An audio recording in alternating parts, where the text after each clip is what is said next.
There are a lot of vexatious litigants out there, and you're going to need to know about these people, especially if you're a business owner.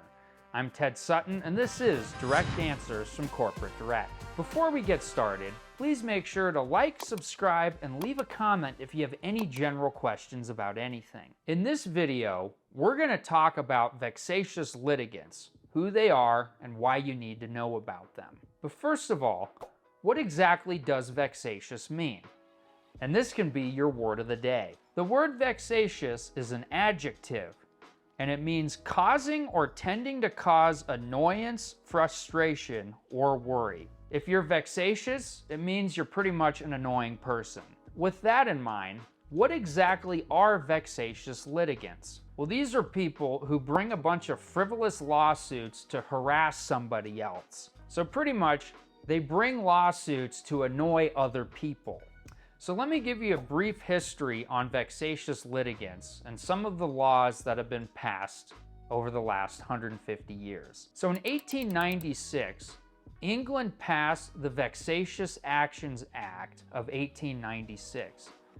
And the reason they did this is because there was a guy who brought all these meaningless lawsuits against members of the high Victorian society of the day. And in 1927, Australia passed a similar act of their own. In 1963, California enacted similar legislation to counter people who brought a bunch of meaningless and groundless actions in court. One of the reasons California did this is because there were many vexatious litigants out there who sued judges and police officers.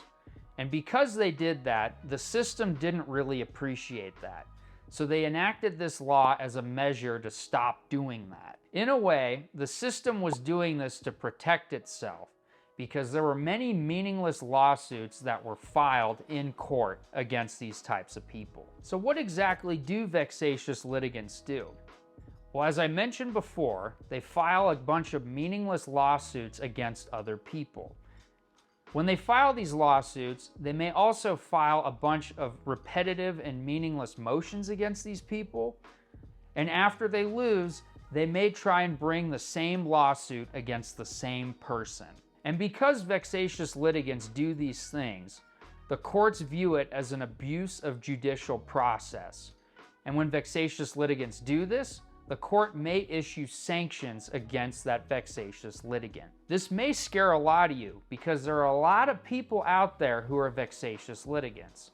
Luckily, there's some states that keep a list of vexatious litigants. Here in Nevada, the Nevada Supreme Court actually keeps a list of vexatious litigants who've been deemed vexatious all over the state. And if you're lucky enough to make this list, when you bring a lawsuit, the court first has to approve whether or not the defendant has to answer. And California has similar laws on its books. And just like Nevada, if a vexatious litigant files a lawsuit in court, the judge or justice must first approve of that lawsuit to see if it has merit before the defendant can answer that lawsuit. And on top of that, they may require the vexatious litigant to post a bond in the event that the defendant suffers any losses. Here's another way to think about this whole thing.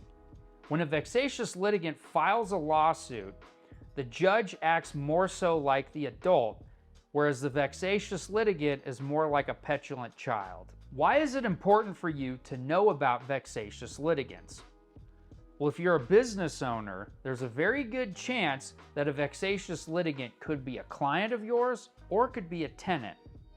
After all, there are a lot of vexatious litigants that are out there. If you own a rental property, there's a good chance that one of your tenants could be one of these vexatious litigants. And also, if you own a business, there's a good chance that a vexatious litigant could be a client of yours. And this is why, if you're a business owner, you need to have a properly formed entity to protect you personally. If you have a separate corporation or LLC, for your business and you follow the formalities, then you will be protected when that vexatious litigant files a lawsuit against your business. And if you don't have a properly formed business or you don't follow the formalities, these vexatious litigants may be able to go after you personally.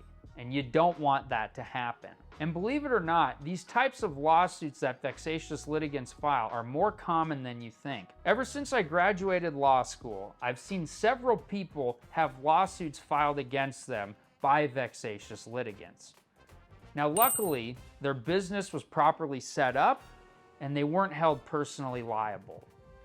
But because they did all these things right, they protected themselves from vexatious litigants. Vexatious litigants pretty much are annoying people, but it's important that you know about them, and if you have a business, it's important that you're properly protected. I'll see you next time. Hold on, I'm not done yet. If you're looking to start a business, click the link in the description below and schedule a free 15-minute consultation with us. Also, make sure to check out the Corporate Direct website and subscribe to our newsletter, where we'll send you a lot of good information on corporate law amongst other things. And as always, make sure to like, subscribe, and leave a comment if you have any general questions about anything. I'll see you next time.